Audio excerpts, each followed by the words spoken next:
I'm Eric Brunson, and today I will be going over the bacteria of freshwater lakes. This is the table of contents. This is what I will be going over today. I'll be going over what is bacteria, the reproduction of bacteria, the different types and roles of bacteria, freshwater bacteria, and then environmental impacts. What is bacteria? Bacteria is a single-celled organism, meaning it is a prokaryote. It lacks a nucleus and membrane-bound organelles. These can be very harmful or helpful to humans, as well as they are found in every single ecosystem in the world. Bacteria reproduction. Bacteria mostly reproduces through a process called binary fission. That is when the DNA is replicated into two daughter cells, which are then split evenly to be identical to the parent cell. As you can see here, this cell splits slowly into two, and then you have two daughter cells that are identical to the parent cell.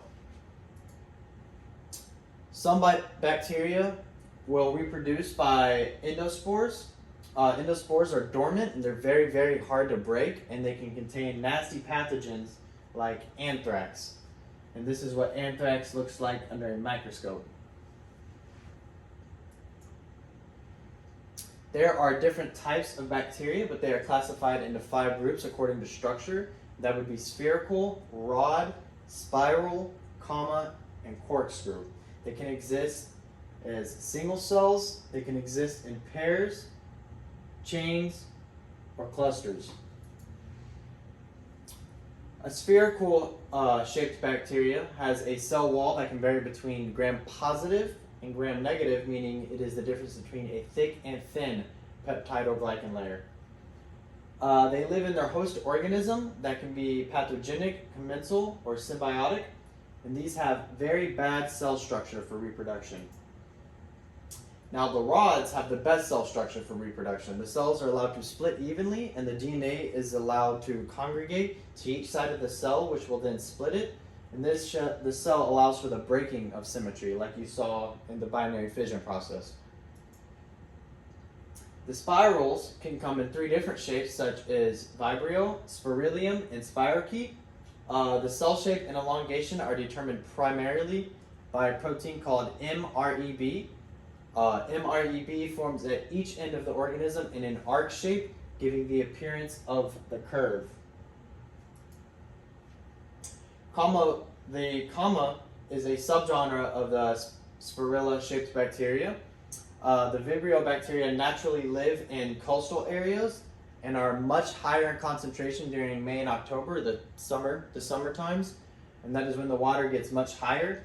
There are dozens of species that can cause human illnesses, although the most common ones in the United States today come from raw fish or shellfish. The corkscrew contain groups that have serious pathogens for humans, such as syphilis, yaws, Lyme disease, and relapsing fever. Some subgenres of the spirochetes are Spirocheta, Treponema, Borrelia, and Leptospira. Now, the roles of the bacteria. The bacteria are the backbone of the entire ecosystem. There is not a single ecosystem in the world that can fundamentally process without bacteria in some way. But it is also present in the nitrogen cycle. It plays a critical role in this due to capturing the nitrogen air, fixing it to be use of animals and plants, and breaking down toxic materials. Aside from having a helping hand in the nitrogen cycle, bacteria also plays its role in every ecosystem. Bacteria are decomposers which break down the material to recycle it. They can also be producers, making food from sunlight, such as photosynthetic bacteria, or chemicals, such as chemosynthetic bacteria. Freshwater bacteria. The microbial community in freshwater lakes is as diverse as any other ecosystem found on Earth. These microbes have found a way to take advantage of the different resources provided from lake habitats, opposed to the terrestrial soil habitat microbes are usually thought to live. The main players are proteobacteria, cyanobacteria, actinobacteria, and bacteroidetes.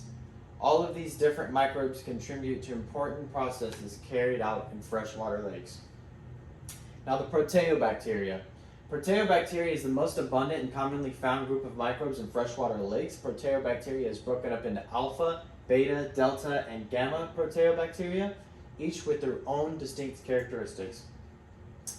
Now, the cyanobacteria, it carries out photosynthesis, and it tends to be dominant in the bacterial phototrophs in the open parts of a lake, and it is important in the carbon cycle, but also the nitrogen cycle as well due to nitrogen fixation.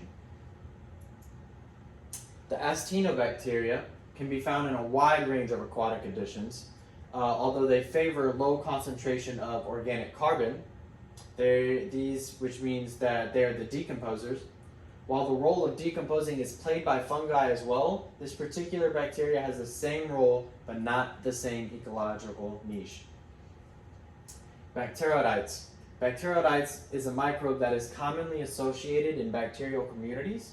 They are found at the bottom of the lakes where they degrade much larger molecules. So instead of your tiny bacteria dissolving stuff at a tiny rate, you have these bigger bacteria that can dissolve and decompose at a much greater rate. And they are essential for host organism living because they degrade proteins and complex sugar polymers. A good example of this is the system in your body. These cells are very abundant and necessary in the human digestive tract. Environmental impact.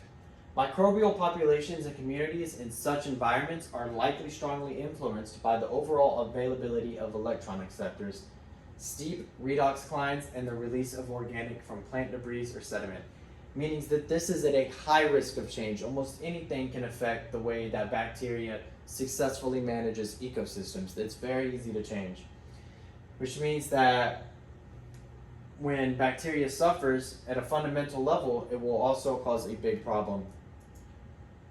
The most important bacteria in a freshwater ecosystem would be the actinobacteria, as it decomposes dead bodies of plants, animals, and other microbes. Having this breaking down of energy is necessary to prevent a backup in deceased organism, which could lead to pollution within the freshwater ecosystem. Meaning that in a place such as a freshwater lake, you do not want a bunch of dead bodies to build up because it has nowhere to go and decompose only as fast as the bacteria can do it. Bacteria adapt to hot temperatures, they speed up their respiration rates, and they release more carbon, potentially accelerating the climate change. So as bacteria reproduce faster and faster in the summer, we are more likely to have climate change.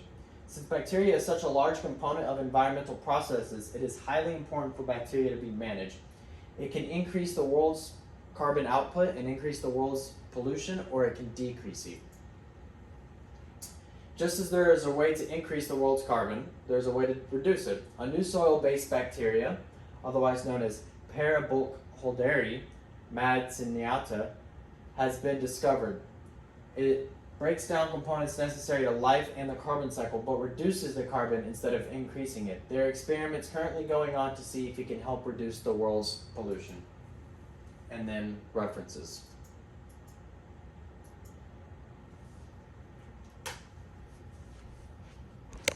How long is that?